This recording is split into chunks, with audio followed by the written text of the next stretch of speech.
성경 히브리서 5장 11절에서 12절 말씀입니다.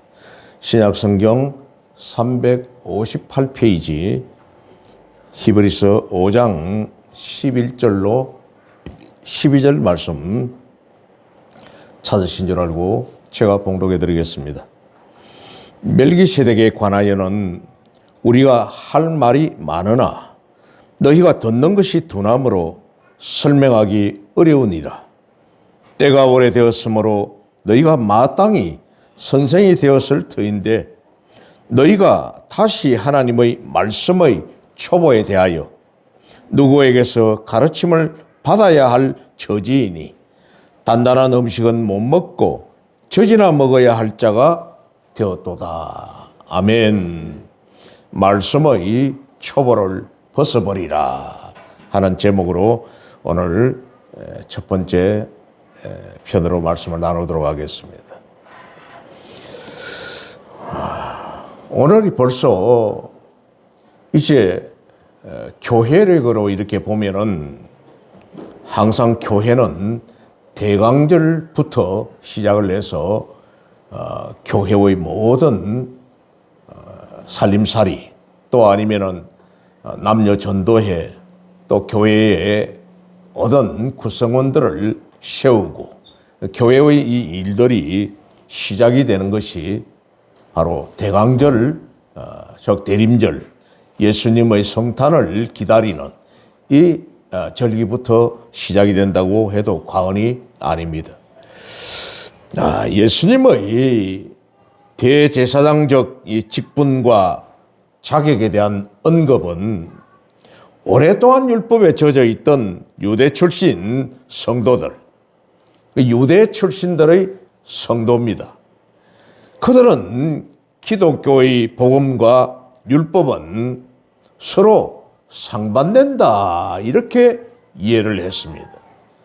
그러니까 과거에 구약 성경에서 내려왔던 제사제도, 율법에 의한 이런 제사제도와 복음과는 서로 상반된다. 같을 수가 없다. 사실 실제 복음은 율법을 완성한 진리임에도 불구하고 정말 복음은 바로 율법을 완성한 진리입니다. 그럼에도 불구하고 율법과 복음은 서로 다르다. 이렇게 이해를 했다는 것이죠. 그래서 율법의 중심인 제사제도와 또 대제사장 직분을 기독교와 예수 그리스도에게 연결시켜 해석하는 것은 도저히 이해되지 않았고 뿐만 아니라 예수님을 시작도 끝도 알 수 없는 선설적인 인물, 이 멜기세덱의 반차를 이은 것으로 레위 지파에서 난 대제사장보다 우월하다는 이런 가르침은 유대 출신 성도들에게는 쉽게 용납될 수 없는 교리였습니다. 그럼 이들은 모세에 의한 하나님으로부터 시내산에서 받았던 율법, 그 율법에 의하여 하나님이 인정하여 세웠던 레위 지파 아론, 그 지파에서 대대로 내려왔던, 물론 중간사부터 시작을 해가지고는 솔로몬 이후에 대제사장의 직분들이 정통이 이제 많이 사라져 버렸죠. 매관매직도 했고 돈 가지고 사기도 하고 정말 정통을 잃어버렸습니다만은 그래도 이 율법에 의한 대제사장의 직분에 대해서 이들은 아주 믿고 또 따르고 있었는데 전설적인 인물에 대한 멜기세덱, 이분이 예수 그리스도의 그런 반차를 이은 분이다 하고 나오니까 더 이해를 할 수 없는 이런 상황이었다는 겁니다. 또한 당시는 복음의 1세대들, 즉 예수님과 사도들 또 직접 간접적으로 예수님의 그 복음을 직접 들었던 그 시대의 성도들, 사람들, 이들이 이제 죽고 세대가 이제 바뀌어져서 그런 데다가 또 로마의 박해와 세월이 많이 흘렀습니다. 특히 로마 황제 숭배 정책이 유의해가지고 로마의 속국이었던 이 이스라엘 인민족들에게는 정말 복음이 활기차게 드러날 수 있는 이런 상황이 못됐다는 겁니다. 그래서 복음의 이 세대들이 초대 교회의 중심을 이루어서 사실상 영적으로 둔감한 이런 시대였습니다. 이러한 이유로 인해서 예수 그리스도의 대제사장적 이 직분을 온전하게 이해시키기에는 큰 어려움이 있기에 오늘 히브리서 기자는 이 말씀을 받는 수신자들에게 예수 그리스도의 대제사장 직분과 같은 어려운 교리를 가르치기에 앞서 우선 이들의 미숙한 영적 상태를 깨우쳐서 영적 각성을 시킬 필요가 있었다는 겁니다. 그냥 끝까지 예수님이 멜기세덱의 그 반차를 예수님의 뒤를 멜기세덱에 이었고 그분이 또 오신 예수님이라고 끝까지 주장하니까 안 받아지는 그들에게 억지 주장을 하는 것보다도 오히려 영적으로 이 미숙한 이들을 깨우쳐서 영적 각성을 시킬 필요가 오히려 있다. 이렇게 생각했다는 겁니다. 그래서 오늘 11절에 자신이 예수 그리스도의 대제사장 직분에 관한 어려운 교리를 가르칠 수 없는 것은 바로 수신자들이 듣는 것이 둔함으로 그런 교리에 대한 복음에 대한 것을 듣는 수준이 둔하니까 이 둔하다 하는 이 말은 게으름을 피움으로 무감각하게 되었다 하는 말입니다. 게을러서.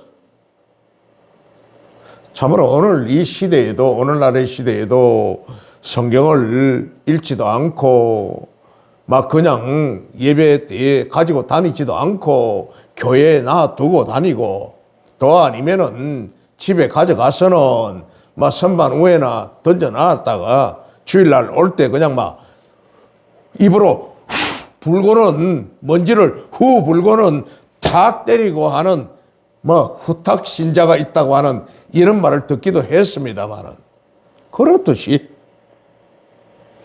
영적 지각 능력이 없다는 것이 아니라 영의 세계와 진리에 무관심하게 됐다는 겁니다. 이 말이 듣는 것이 둔하다 하는 것은 영적 세계와 그 진리에 대해서 감각이 둔해졌다는 말입니다.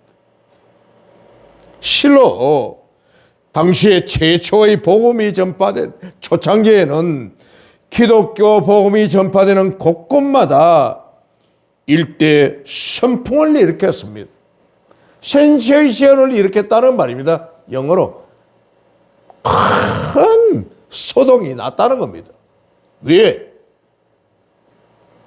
제자들과 사도들이 가서 복음을 전하니까 안전병이가 일어나고 병자가 병이 떠나가고 죽은 자가 살아나고 답이다라는 정말 놀라운 일들이 일어나니까 하물며 바울의 그림자만 밟아도 병이 낫고 손수건을 얹어놨는데도 병이 떠나고 하는 이런 놀라운 일이 일어나니까 일대 선풍을 일으켰다는 겁니다.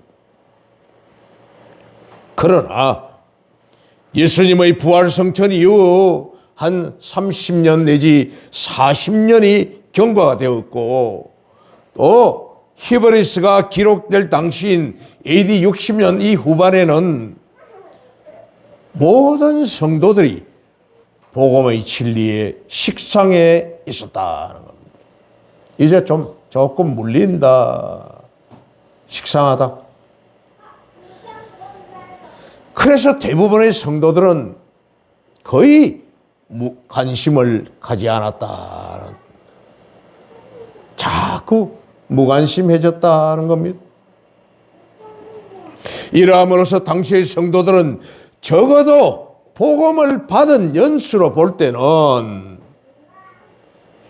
믿음의 장성한 어른이요, 또 복음을, 말씀을 가르칠 수 있는 교사가 되어 있어야 할 그런 시점임에도 불구하고 여전히 많은 성도들은 유치한 어린아이와 같은 신앙 상태에 머물러 있어서 히브리 기자는 이들을 향해서 믿음 가운데 장성한 자들이 되라, 이렇게 권면을 했던 겁니다.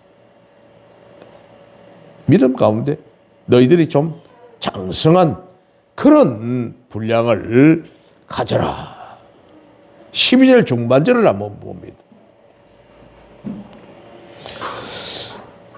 하나님의 말씀의 초보에 대하여 누구에게서 가르침을 받아야 할 처지다, 이렇게 했습니다. 너희들이 이제 보니까 때가, 믿음, 복음을 12절 1절에 12절에 보면 때가 오래되었다. 그러니까 믿음을 받아들인 지가 오래되었다. 그런데 마땅히 선생이 되었을 것인데도 불구하고 너희가 다시 하나님의 말씀의 초보에 대하여 가르침을 받아야 할 그런 상황이 되었다는 겁니다. 성도가 믿음의 장성한 분량으로 자라기 위해서는 먼저 말씀의 초보의 원리를 분명히 깨달아야 합니다. 기초가 튼튼하지 않고는 굳건한 건축물을 세울 수가 없고, 학문의 초보적인 원리를 이해하지 않고는 고차원적인 학문의 꽃을 피울 수가 없습니다. 그렇죠? 이런 원리는 영의 세계에서도 마찬가지입니다. 히브리서 기자는 이 본서의 수신자들을 향하여서 믿음 가운데 장성한 자들이 될 것을 권면함으로써 우선적으로 또다시 너희가 하나님의 말씀을 초보에 대하여 누구에게 가르침을 받아야 할 처지다, 이런 말을 한 것입니다. 어린아이가 태어나서 엄마 아빠 기고하다가 나중에는 걷게 되고 스스로 지가 대소변을 가리게 되고, 그렇게 되면 나중에 말을 배우고 또 글을 배워서 숫자를 배워서 학교에 입학을 합니다. 그러면은 초등학교 초등학문을 배우는 거죠. 초등학문을 통과하고 나면은 중학교 가서 고등학교에 가서 중등학문을 배우고 고등학문을 배우고, 그 다음에 대학교에 들어가고 더 공부를 하기 위해서는 대학원이나 박사과정까지 이렇게 하지 않습니까? 그러니까 낮은 단계 기초적인 초보의 지식을 갖춰야, 통과를 해야만이 높은 고등학문을 배울 수가 있듯이 우리 신앙의 영적인 이런 부분도 마찬가지다는 겁니다. 이것은 본서 수신자들이 다시 말씀의 초보적인 원리부터 새롭게 기초를 다져야 한다는 이런 권면입니다. 참 안타까운 일이죠. 실로 당시는 로마 제국이 기독교에 대한 대대적인 박해를 단행하였고, 이로 인해서 복음의 선배들이 수없이 순교를 당하는 이런 어려운 시기였습니다. 이때 벌써 베드로 사도도 로마에서 십자가에 거꾸로 달려 순교를 하였고, 바울 사도 역시도 로마에서 목을 베어 순교를 당한 이런 AD 67년에서 68년 이런 시기였다는 겁니다. 뿐만 아닙니다. 이 틈을 타서 유대주의자들은 더욱 복음을 회방하면서 율법의 전통을 고수했다는 겁니다. 유대주의자들은 봐라, 너희들이 큰 소리 쳤던 저런 예수를 따르던 무리들이 이제 다 죽고 율법이 정통이지 않느냐 하면서 큰 소리를 쳤다는 겁니다. 이런 와중에서 당대의 성도들은 처음 복음을 받을 때의 믿음과 열정을 잃어버리고 지극히 유치한 어린아이와 같은 신앙을 유지하면서 건건히 그저 말로만 신앙인이라는 이런 명목만 이어가고 있었다는 겁니다.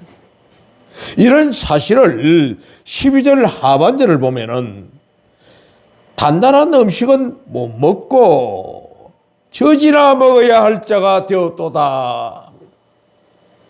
혹시 여러분 가운데도 이러한 성도가 있습니까? 그 뜨거웠던 기도와 그 뜨거웠던 말씀에 갈급한 것과 그 뜨거웠던 전도의 이런 사명이나 이런 것들이 다 식어져서 냉담하게 그저 종교 생활하는 이런 신앙인이 된 분이 있습니까? 이런 언급을 보면은 이제 단단한 음식을 또 못 먹고 젖 먹어야 할 처지가 되었도다. 이걸 보면은 이처럼 성도들은 기독교 진리에서 가장 근본되는 초보적인 지식, 이 초보적인 지식, 이거 실상은 가장 중요한 것입니다. 예수 그리스도의 복음의 초보적인 지식이 가장 중요한 것이에요. 나를 위하여 이분이 십자가에 죽으셨다. 나를 살리셨다. 나는 죄에서 자유함을 얻었다. 나는 하나님의 자녀가 되었다. 예수 그리스도만이 나를 영원한 아버지 나라에 들어갈 수 있게 하신 그 구원주시다는 이게 바로 말씀의 초보 아닙니까? 희미해졌다는 겁니다. 바로 누구든지 물어봅니다. 당장 연세가 많은 권사님이나 집사님이나 교회 교역자 보고 권사님이 지금 당장 돌아가시면은 저 천국에 가실 확신이 있습니까? 자신이 있습니까? 잘 모르겠는데요. 아이고, 내 같은 이런 믿음 가지고 되겠습니까? 이게 큰일이란 말입니다. 그게 이거라는 겁니다.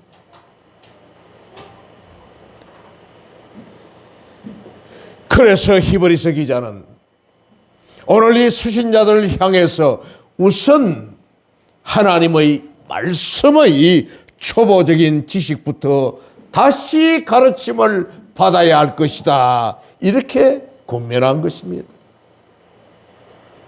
그렇다면 본문에서 말하는 하나님의 말씀의 초보적인 지식은 무엇을 가리킵니까? 이것은 곧 성경이 가르치는 가장 핵심적이고 근본적인 원리를 말합니다. 아멘. 가장 핵심이요 근본적인 원리인 겁니다. 한마디로 말하면은 바로 예수 그리스도에 관한 진리인 것입니다. 아멘. 실로 성경은 신구약을 통틀어서 그 초점이 예수님 한 분에게로 모아집니다. 그렇습니다.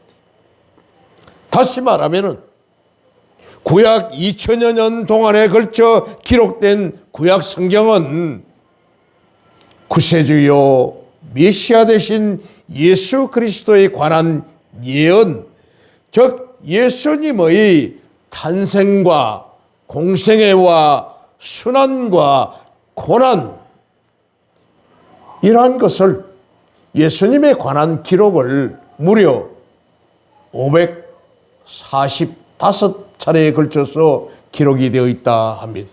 여러분 그렇게 알고 계시기 바랍니다. 545 545번.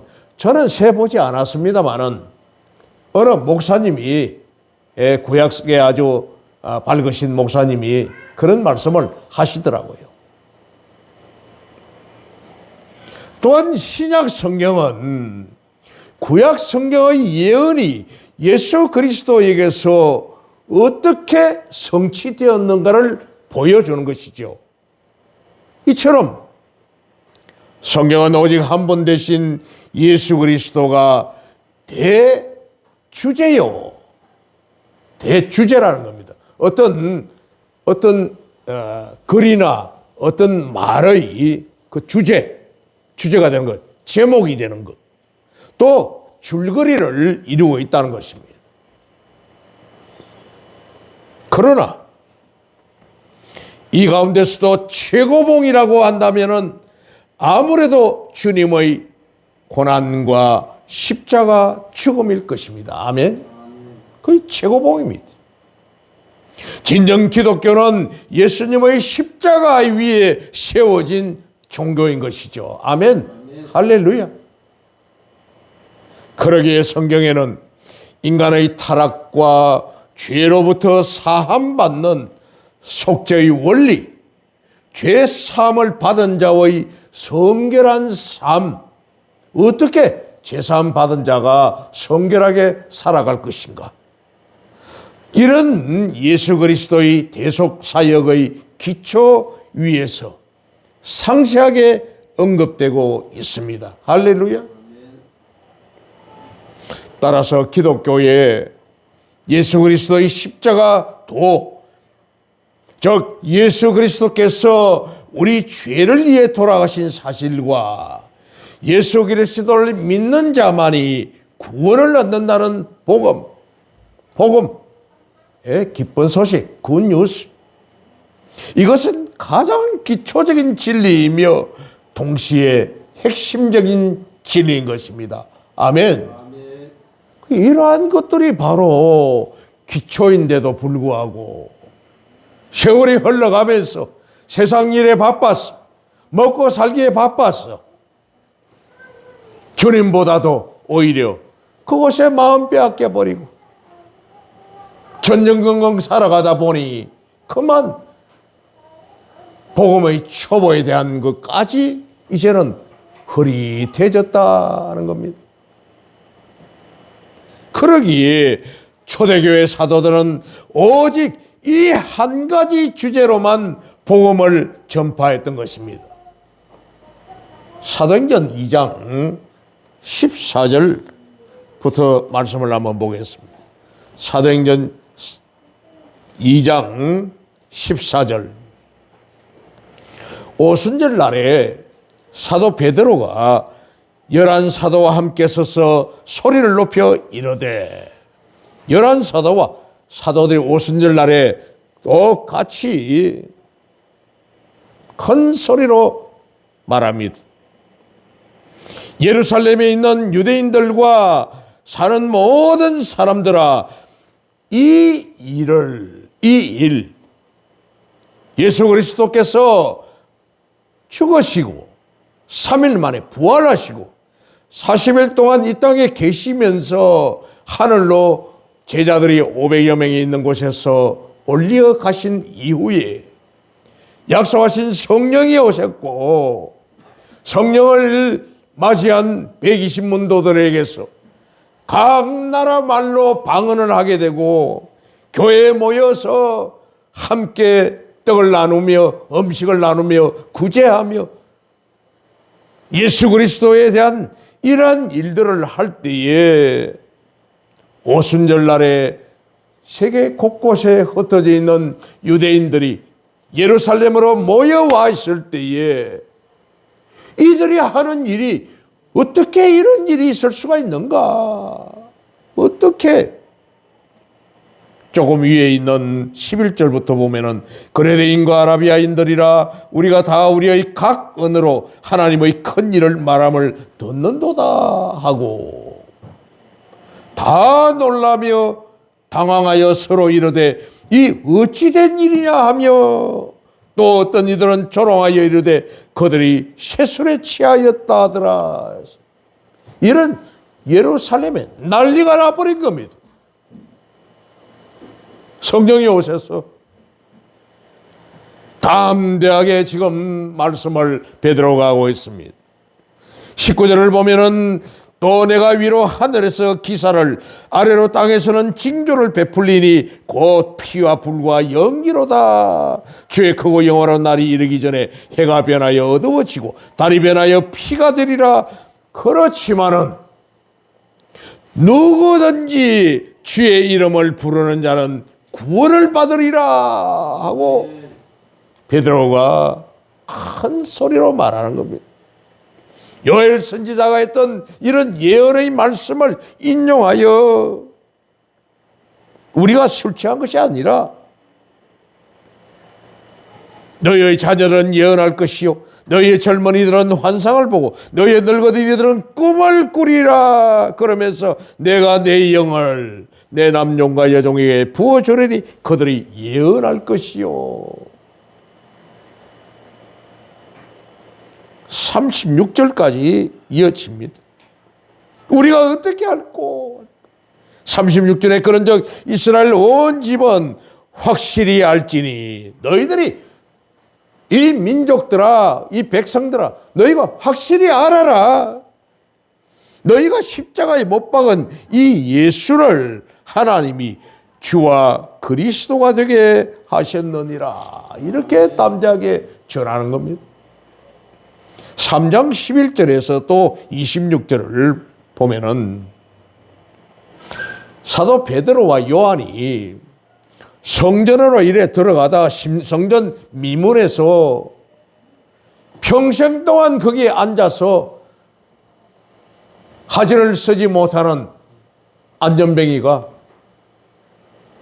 한푼 줄란가 하고 참 애절한 모습으로 바라볼 때 응각하면 내게 얻거니와 3장 6절에 내게 있는 이것을 너에게 주노니 나사렛 예수의 그 이름으로 일어나 걸으라 하고 그의 손을 잡아 일으키니 발과 발목에 힘을 얻고 뛰어서서 걸으며 그들과 함께 성전으로 들어가면서 걷기도 하고 뛰기도 하며 하나님을 찬송하니 이런 놀라운 일이 일어납니다. 그럴 때 또 담대하게 26절까지 베드로 요한이 거기서 성전 미문에서 담대하게 전하는 겁니다. 19절을 보면은 너희가 회개하고 돌이켜 너희 죄 없이 함을 받으라. 이같이 하면 새롭게 되는 날이 주 앞으로부터 이럴 것이다. 14절을 보면은 너희가 거룩하고 어려운 일을 거부하고 그러니까 예수님을 너희들이 거부하고 오히려 살인한 사람을 놓아 주기를 구하여 생명의 주를 죽였도다. 그러나 하나님이 죽은 자 가운데서 그를 살리셨으니 우리가 이 일의 정인이라. 4장 5절에서 12절을 또 봅니다. 이날은 베드로와 요한이 공회 앞에 서서 또 발언을 합니다. 제사장과 성전 맡은 자와 사두개인들이 모여있는 이곳에서 말씀을 들은 사람 중에 믿는 자가 많으니 남자의 수가 약 5천이나 되었더라. 이스라엘에는 여성들의 숫자를 넣지 않았습니다. 그런데 남자의 숫자만 해도 5천이니까 뭐 남자나 여자나 똑같이 50대 50으로 보면은 결국 거의 복음을 듣고 만여 명이나 돌아왔더라 했습니다. 4절에 이튿날에 그 다음 날에 관리들과 장로들과 서기관들이 예루살렘에 모였는데 대제사장 안나스와 가야바와 요한과 알렉산더와 및 대제사장의 문중이 대제사장 집안이 이제 뭐 다 모였다는 겁니다. 전부 다. 최고의 권위를 가지고 있던 사내들이네, 그 공회원들입니다. 생사여탈권을 가지고 있는 이런 사람들입니다. 그들은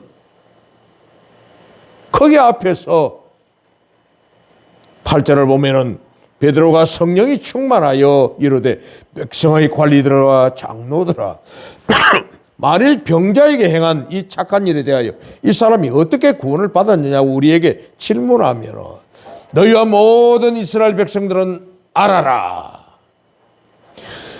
너희가 십자가에 못 박고 하나님이 죽은 자 가운데서 살리신 나사렛 예수 그리스도의 이름으로 이 사람이 건강하게 되어서, 예수 이름으로 건강하게 되어서 우리가 한 것이 아니라 이 예수는 너희 건축자들의 버린 돌로서 진모퉁이의 머릿돌이 되었느니라. 다른 이로서는 구원을 받을 수 없나니 천하 사람 중에 구원을 받을 만한 다른 이름을 우리에게 주신 일이 없음이라 하였더라. 이 놀라운 말씀입니다. 12절 핵심의 말씀이죠. 또 사도행전 7장에는 스데반 집사가 설교하는 내용이 나옵니다. 대제사장과 그 무리들이 있는 데서 복음을 담대하게 증거하니, 스데반이 무슨 갈릴리 신학대학을 나왔습니까? 신학대학원을 나왔습니까? 성령이 그에게 임하시니 우리 조상들 원래 갈대아 우르의 그 바벨론 거기서 하라는 땅으로 메소포타미아 그 지역을 통과해서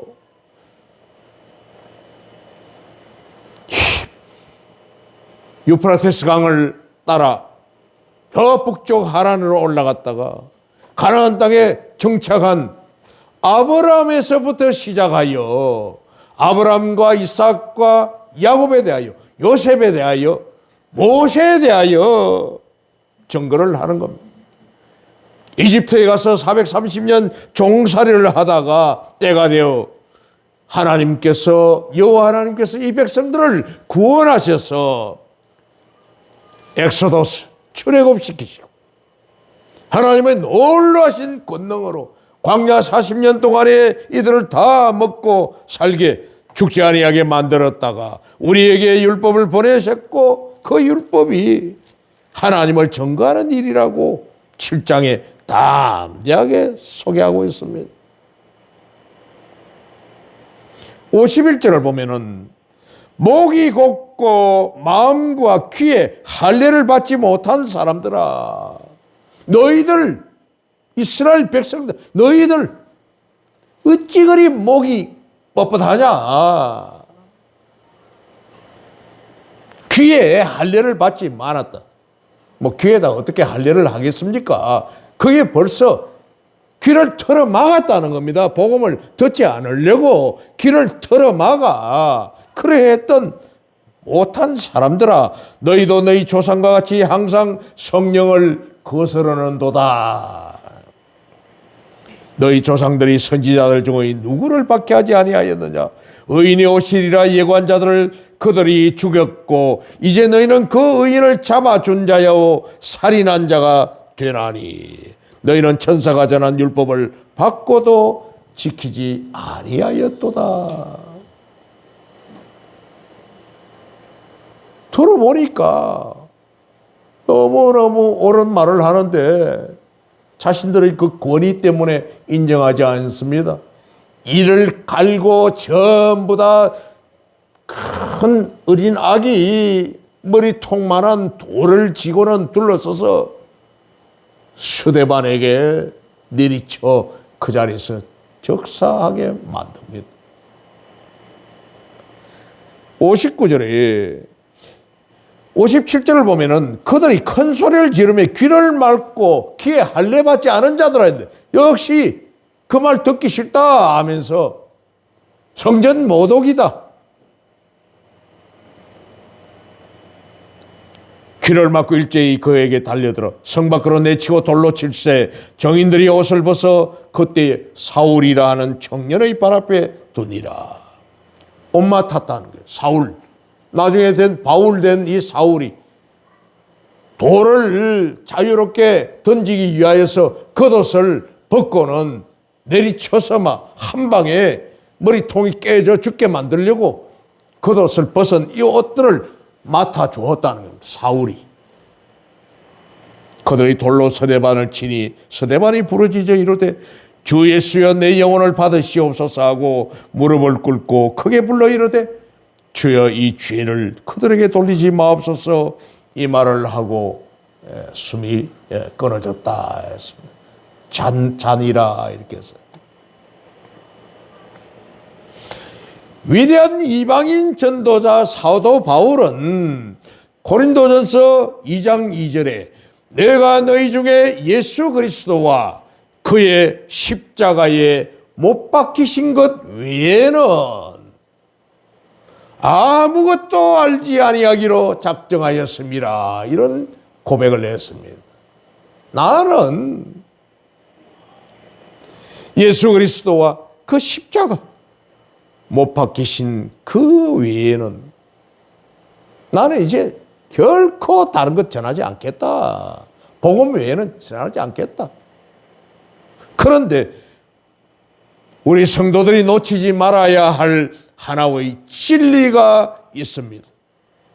오늘 12절에 보면은 때가 오래되었으므로 12절에 때가 오래되었으므로 너희가 마땅히 선생이 되었을 터인데 믿음의 신앙의 연륜이 깊으니까 오래되었으니까 너희들이 이제 복음에 관하여서 너희들은 가르칠 수 있는 이런 선생의 위치에 너희들이 있어야 될 터인데 이런 본서 기자의 질책을 볼 수가 있습니다. 그렇지 않다는 거죠. 선생이커녕 이제는 오히려 더 옛날보다 더 못해졌다. 즉 신앙의 연륜이 오래된 자는 그 연륜에 맞게 마땅히 신앙이 성장해야 할 것인데 그렇지 못할 경우 믿음은 반드시 퇴보할 수밖에 없다는 사실입니다. 많이 영적으로 요즘 우리 교인들이 기독교인 한국 기독교회 교인들이 영적으로 너무나 지금 위축되어 있습니다. 많이 퇴보했습니다. 물론 코로나 팬데믹이라고 하는 이런 일들이 이 기독교를 폄훼하고 기독교를 말살시키려고 하는 정책적인 것 때문에 이렇게 된 것이 있었죠.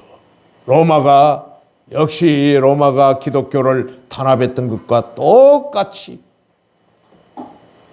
그러다 보니까 우리는 이러한 고난이 있으면 어려움이 있으면 있을수록 더 단합이 되고 더 뭉치고 더 기도하고 더 말씀 전하고 더 모이기를 힘쓰고 더 전도하기를 힘쓰고 그래야 될 텐데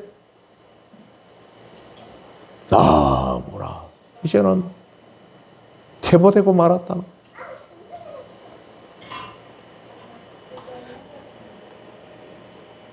정령 신앙생활은 마치 배가 거친 물살을 거슬러 올라가는 것과 같습니다.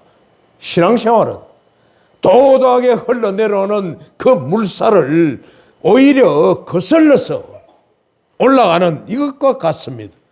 잠시라도 방황한다면은 전진을 또 중단한다면은 현상유지는커녕 밀려나서 퇴보될 수밖에 없는 겁니다.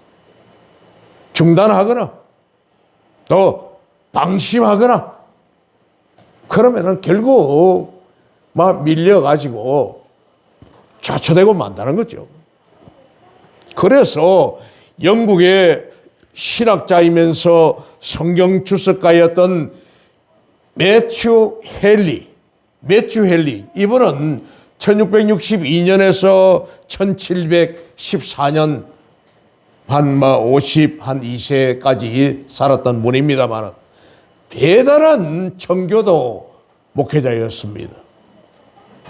복음의 진리에 아주 대단한 성경의 주석가였습니다. 어렸을 때 아주 불치의 병에 걸렸는데 하나님께서 그를 기적적으로 병을 고쳐주시고는 무조건 이는 이 사람은 기도의 사람이었다. 말씀을 연구하는데 걸렸던 시간이 하루에 매일 8시간 이상씩 말씀을 연구하고 주석을 많이 낸 분입니다. 놀라운 영성을 가지고 있는 신학자요 주석가입니다. 이분이 한 말은 신앙의 연륜은 오래되었음에도 불구하고 여전히 신앙의 연륜이 오래되었음에도 불구하고 여전히 유아기적인 상태, 어린아이의 상태에 머무는 것은 바로 죄요 수치다, 이렇게 단언했다는 겁니다. 죄요 수치다는 겁니다. 신앙이 자라기 아니하고 어린아이 상태에 그대로 있다면 죄다, 수치스러운 일이다. 사랑하는 성도 여러분, 지금 우리의 영적 상태는 어떻습니까? 과연 우리의 신앙 연수에 따라 영적 성장을 이루어 가고 있습니까? 아니면 제자리 걸음인가요? 아니면 처음 신앙보다 우리의 신앙이 후퇴되어 있나요? 참으로 천성을 향해 전진해가는 성숙한 그리스도인이 되기 위하여서는 내가 해야 할 일, 내가 힘써야 할 일, 이것이 과연 무엇인지를 깨닫고 성취해 나가는 그 길을 향하여 진보하여 발전하여 나아가는 저와 여러분 되시기를 우리 주님의 이름으로 축원합니다. 아멘.